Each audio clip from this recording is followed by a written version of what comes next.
একটা কথা আমি কিছুতেই বুঝতে পারছি না, মানে আমার মাথায় ঢোকে না, মাথার উপর দিয়ে চলে যায়।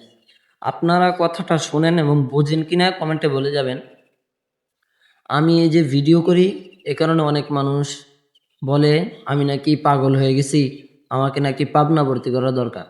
হ্যাঁ, মানলাম আমাকে পাবনা ভর্তি করার দরকার, কিন্তু আর একটা কথা বলি, আমাকে যারা এই কথাগুলো বলে তাদের কিন্তু একটা টিকটক আইডি আছে, আর আমি কিন্তু টিকটক চালাই না, আমার ফোনে টিকটক অ্যাপসই নাই। তো তাদেরকে বলি, তারা টিকটক চালায়, টিকটকে ভিডিও করে কিভাবে, একটা ছবি তোলে, ওই ছবিতে অন্যের ভয়েস এবং মিউজিক লাগায় তারপরে ভিডিও করে।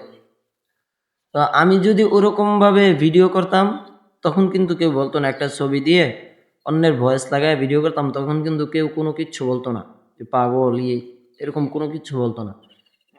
মানে আমি তাদেরকে একটা কথা বলি, তারা ছবি তুলে ওই ছবিটার ভিতরে অন্যের ভয়েস, অন্যের মিউজিক লাগায় তারপরে ওই টিকটকে ভিডিওটা ছাড়ে। তো তারা আমাকে কিভাবে বলে আমি পাগল হয়ে গেছি? এখন দেখেন, সে এক জায়গায় বোবার বেশ ধরলো, কথা বলতে জানে না, এই কারণে অন্যের ভয়েস লাগায় তারপর ভিডিও করে। তো আরেকটা কথা, এখন যে টিকটকটা বানাইছে সে কিন্তু বলছে আমি এই টিকটক অ্যাপসটা প্রতিবন্ধীদের জন্য বানাইছি। এখন সবাইকে আমি কথাগুলো বলছি না, আমাকে যারা কথাগুলো বলছে তাদেরকে বোঝানোর জন্য কথাটা বলতেছি। তো সবাই ক্ষমার দৃষ্টিতে দেখবেন।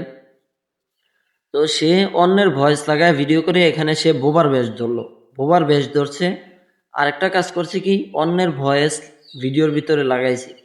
তো অন্যের ভয়েস তার থেকে বলে নেয় নে, সে কিন্তু এখানে চুরি করছে, অন্যের ভয়েস চুরি করে তারপরে ভিডিওটা বানাইছে। তো এক জায়গায় বোবার বেশ ধরছে, মানে বোবা, কথা বলতে জানে, জেনেও কথা বলে না, বোবার বেশ ধরছে। আবার কি চুরি করছে, অন্যের ভয়েস চুরি করে তারপরে ভিডিওটা বানাইছে। তো এখন আপনারাই বললেন, এখানে আমার কথার ভিতরে কোন জায়গায়, মানে আমার কোন ভিডিওর ভিতরে যে পাগলের মতো কথা বলেছি অথবা পাবনায় যাওয়ার দরকার, এরকম কোন ভিডিওতে আছে? আর তাদেরকে কিছু বলে যান, দেখেন অন্যের ভিডিও, অন্যের ভয়েস চুরি করে, আবার বোবার বেশ ধরে। এখন আপনারাই কিছু বলে যান, তাদেরকে কি প্রতিবন্ধী খাতায় নাম দেওয়া দরকার? আপনারাই বলে যাবেন এটা, আমার কিছু বলার নাই। আর আমি কিন্তু সবাইকে কথাটা বলি নাই, যারা আমাকে বলছে তাদেরকে বলছি, বোঝানোর জন্য বললাম। আর সবাই আমাকে ক্ষমার দৃষ্টিতে দেখবেন, আপনাদেরকে আমি কিছু বলি নাই, কারণ আমি এক সময় টিকটকে ওই যে ছবি দিয়ে এরকম ভিডিও বানাইছিলাম। তো এখন আমার ওটা মানে ভালো লাগে না, কারণ অনেক